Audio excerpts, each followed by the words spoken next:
We paid $25,500 for a flooded, salvaged Airstream by accident. And we've got a few bags of wet trash. Today is moving day. It's kind of lemons to lemonade. I think the next step for me is to bleach the tanks. So you think it's gonna work? Let me test that now. Ooh! Ah. Inconclusive. I have to replace the rear subfloor. Oh yeah. We really can't own 2 trailers with 1 truck. So this trailer came with a 55 amp power converter. It's sitting on the floor. It looks pretty bad. And I have to say, normally I would like to take things apart properly. So the wires are held in with a set screw. I can't turn it, there's so much corrosion. And that alone tells us we probably need to replace this. So I'm gonna cut wires to take it out. As we've mentioned, our running theory is that this was a freshwater flood of a trailer that had been at the beach for much of its life. All right, I've got this unit unplugged. This is what I'm removing. Then it's got 2 wires, white, red, and a ground. So I'm gonna cut those off and just pull it out real quick. Then I'm gonna re-strip those to make the connections on a fresher piece of wire. Just like the pump, this should be a 1-for-1 exchange to solve one of our problems. We don't have right now the ability, when we plug into house current, nothing charges our battery. So, here we go. I'm about to plug in our new converter. It's wired up. See, it's got a nice little green glow from the 12-volt connections. And I'm gonna plug it in. It has its own breaker and plugs into the back of this panel. Shauna's monitoring the battery voltage. What do you got? 11.5. We should see this start to charge that battery up. All right, I'm gonna try this breaker and we'll see what the voltage does. 12.9, right? Because it's gonna push the charge voltage, which is gonna be noticeably higher than the actual battery voltage. 13. All right. We are charging our battery. Off the generator. I'm gonna tuck this back into place right now, just because it's the safest place for it. I know I've got to come back and revisit this and make some repairs and changes, I think. All right, systems testing over 2 days has gone pretty well. Big ones, we've got the ACs working up top. They are working great. Running them on heat pump today, and that's been nice. We've got the water heater running on propane. That's been awesome. The stove working on propane, stove and oven, so that's awesome. Fan up above, all the lights I should say are working good. Stereo works good. Yeah, systems are checking out. Now, the fridge isn't exactly working, but it does power on, and it's throwing error codes, and that's something I can actually work with. So I'm happy about that giving me a starting point to get it running. It's not like it's just dead. Towards that end, the furnace actually does seem to be dead. The major component in that could have been taken out by some water is the board. We've bought one. I'm gonna swap that out now, and I've got my fingers crossed that will solve it. Last thing about the fridge, we haven't tested it on house current yet, because that's the breaker over here that will not stay on. So one more thing to test there. I'm optimistic. Partway through wiring up the new board. Trying to take this wire out, it took the entire spade connection right out of the board. If we're gonna save this furnace, it's not gonna be without some challenges, but I've got the dielectric grease to make kind of an anti-corrosion connection on all of the connections that I'm gonna redo now, and I really am hoping we get some progress made here. Got the board back in, got the switch reset, and I'm gonna go inside and turn the furnace on, see what happens. All right, let's see if I can figure out how to get the furnace to fire. Furnace. Oh! Oh yeah. Definitely spraying a little bit of junk out of the exhaust, but let's listen for it to try to light. Clicks off. I didn't hear the gas valve open. I'm wondering, listen again, real careful. If it runs for something like 30 seconds and clicks off, it's probably the sail switch deciding there isn't good airflow. That runtime makes me think sail switch is the next thing to look at. This is the sail switch, held in with 2 screws on the side, here and here, and it's just a bit hard to get to them, but I'm gonna do them now. Sail switch works like that. So it basically lays there like this. When it's got good airflow, after the blower motor comes on, clicks up like that, and clicks the switch. Quick test of the sail switch. I'm testing resistance. So that suggests it's working. I think my work here has paid off. We've put a new board in here. I've taken the sail switch out and cleaned the contacts and made sure it was working right. And we've got a furnace that's been running for at least 5 minutes now. Got no weird noises from the fan motor. That could have been bad. Gas valves working over here. Really, the sail switch seems a little finicky, and I'll probably replace it since it's less than a $20 part. It all seems good. For 200 bucks versus buying a new furnace, I'm pretty happy here. Whew, I'm tired. I'm so tired. Today is moving day. Let me show you.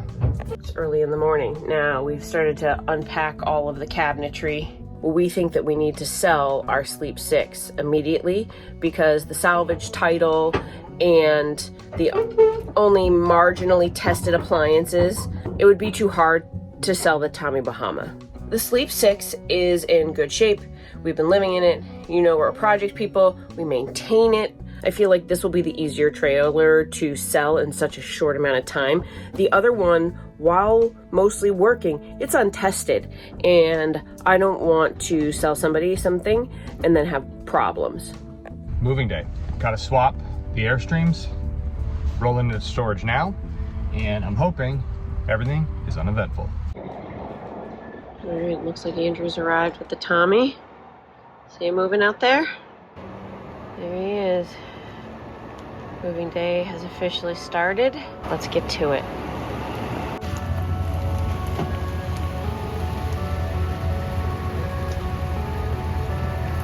I don't see Andrew towing very often, but it is happening today.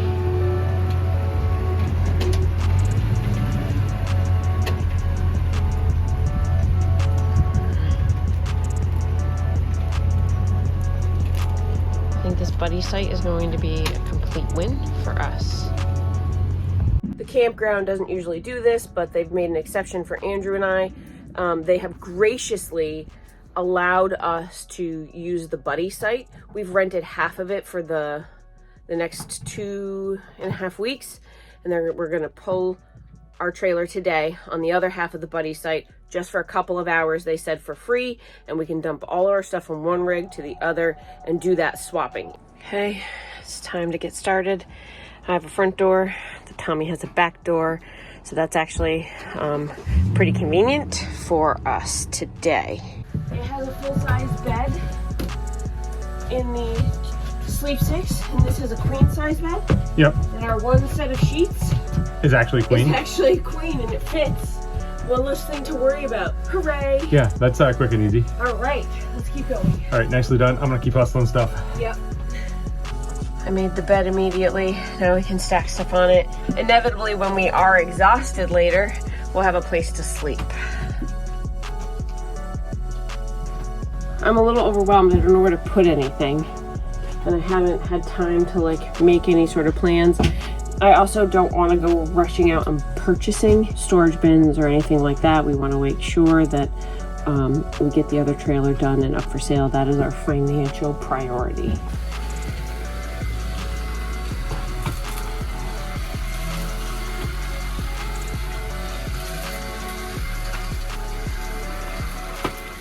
I have a couple of things still to remove from here and there, and the eBay shipping supplies here and here. The rest of the rig is empty. We are on schedule. Okay. All right, as of yet, I have no idea where most of that stuff is gonna go. And this is what it looks like going the other direction. It's just a complete disaster, but the other rig is basically emptied out and ready to go. It totally needs some repairs. It totally needs a deep clean, but for the most part, it is done, and we've come in within the 2 hours under the time frame that we were given to handle this, which is sort of alleviating a lot of stress. The trailer swap, the move here has gone just about as well as I think it could have. We're well ahead of schedule. We've got 4 hours and we're doing great. Well, we have 2 hours left. Yeah, about 2 hours left. I'm gonna dump and fill so that we are emptied. I'm gonna put some water in the tank so we've got water for cleaning. This unplanned situation, I really don't feel like it could have gone any better. Aside from things being dirty, I really think that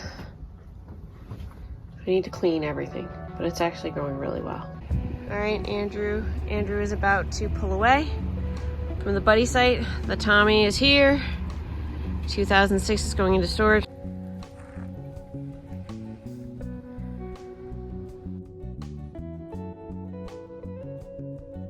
The only major problem we found with this panel was a bad 15 amp GFCI breaker. So that powers like the kitchen outlets and such. Unfortunately, 60 bucks, but just pop the new one in here and we're good to go. This panel does need some serious cleaning up and some TLC, but for right now it works and we're just gonna baby it for as long as we have to before we can replace it. I've researched this. I should be able to replace this panel for under $100 and then each individual breaker up here will be a few bucks additional. But the priority now is getting the other trailer ready for sale. Manual cranks for the hitch jack. These are what we couldn't find on pickup day. Not sure why they're stored in the clothes closet as opposed to say the front compartment, but Well, that's actually, I think, where you store the legs and the table legs and stuff. There's all that harnessing on the side wall. it's for the table legs. I think it's for the table legs and all of the pieces. So I don't know, but that looks like it has corrosion on it, those.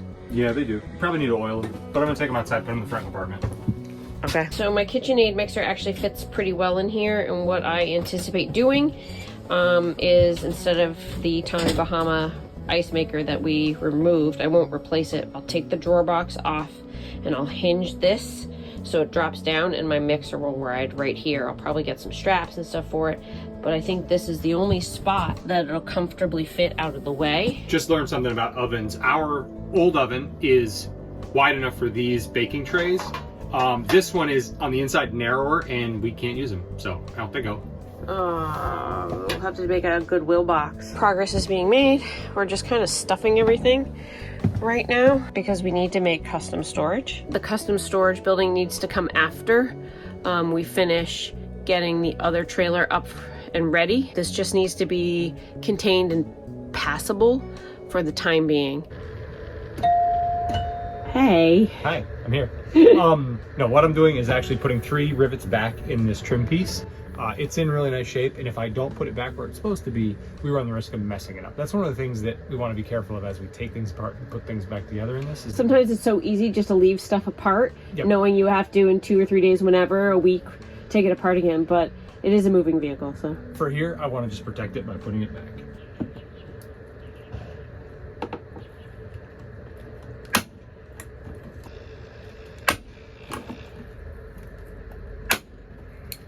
Simple enough. 1, 2, 3. All right, this looks like a bit of a mess right here. What I've got is the board that was in this is still attached to some of the wires, but the board that I've been carrying that I know was removed, there it is. So Sean has just fired this water heater and I'm running it off the old board that I've been carrying for spare parts. So the board on the left is the board that came on the Tommy.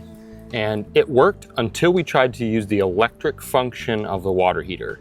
Then it stopped firing. The igniter wouldn't fire. And so I'm thinking maybe the igniter's bad. But just for the fun of it, I took the 6-pin off of over here and put it on this other board and connected the igniter to this board. Sure enough, the water heater fires on propane. So I don't know if we've got a problem with the electrical side of this water heater that is messing up the board, but I'm going to investigate the backside of the water heater next. These boards are pretty much sealed except for the connections and where the fuse goes. So I'm not sure what could possibly go wrong with this, but my thought is it's the electrics on the inside of the water heater that are a problem. So for today, we're gonna run a propane water heater. I'm gonna be happy with that. Trash day, Saturday morning. Sorry, sounds like there's 4 of them. For today, we're running a propane water heater. We're gonna get this fixed at some point. This is the electrical panel side. Just gonna pop that out, see what we've got.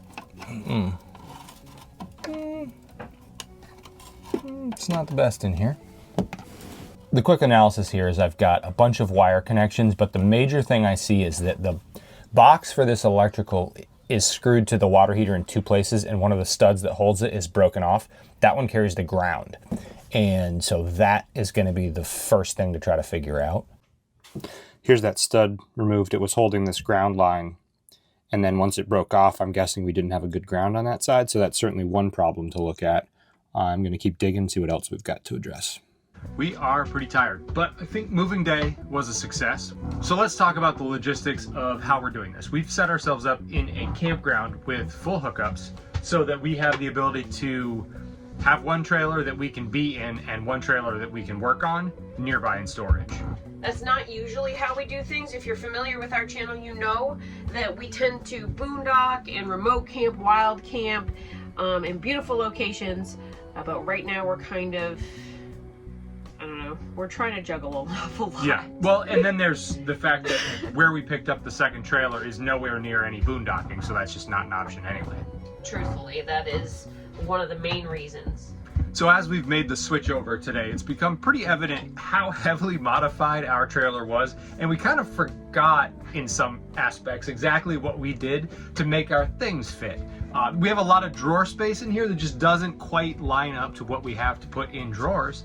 And thinking back, we actually did quite a lot of modifications in ours to make drawers deeper, remove back panels that Airstream puts in. They make a nice white back panel, but you could actually use twice as much space without it. So it's all been very real to get into a stock factory layout here and try to put all our stuff in it. So yeah, we've put a lot of extra in our trailer, and one of the reasons they keep the cabinets a little bit small and the drawers a little bit smaller so you don't overload it. Now, I understand that, and that's one of the things that we have to be very careful about in this trailer is overloading it, as always. So we're not loading this up too heavily right now because we need to make sure that every kind of corner and crevice is actually dry.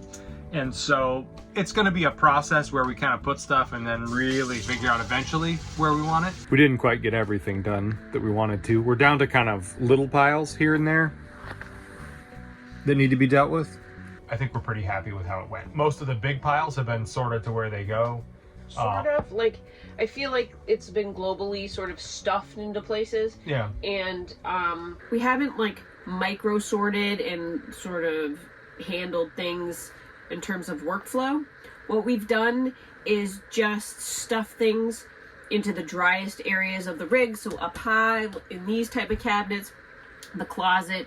We didn't put anything under the bed, and there's a colossal amount of storage under there because that was one of the wettest areas, and we want to make sure it fully dries before we go and pack it in with our things and limit airflow. So for the next 2 or 3 days, we're going to just kind of limp things along while we work on the other rig. And the good news is for the next couple of days, I think we're expecting about 5 days in a row, 70 degrees, nice and dry, no rain. That would be awesome. That should really help us get some of this stuff dried out. We're both exhausted. The driving from New Mexico across the country to Florida and then the big rig Airstream shuffle has been an awful lot. It's not high drama or anything, but we're tired. It has been just days of grinding and grinding, long hours. And so I think at this point I'm going to take a cold shower because we no longer have a working water heater. Not sure what's, it's going to be something simple. It is. It's not a big deal, but I'm gross from working in here, so I want to take a quick shower and then get some sleep, and we'll see you guys tomorrow. Yeah. Yep. Stick with us. We'll get it figured out.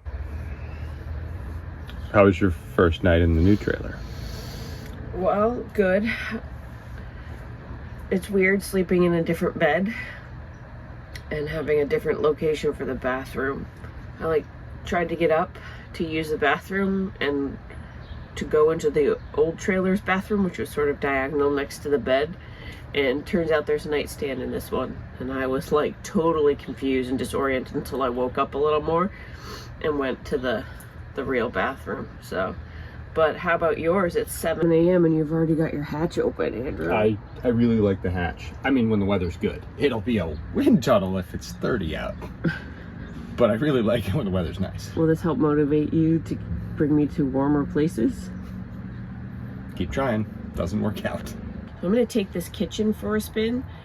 It's been a long time since I've had so much counter space. There's awesome features that aren't going anywhere, but for us, this trailer is not a perfect candidate for restoration. It's going to have a reconstructed title eventually, and Well, we're never going to get $100,000 for it. No, but I'm fine with that. As far as projects go, this trailer is frankly in much better condition than most of the Airstreams we've bought in the past. I would say with the exception of the 2006, which has been our least project-y trailer. And if you've followed our channel, then you know that we've done tons of mods on that. Yeah, we've done tons of mods on that, but it wasn't things it necessarily needed. When we bought our 31-foot trailer, the whole floor underneath the back bedroom was basically rotten.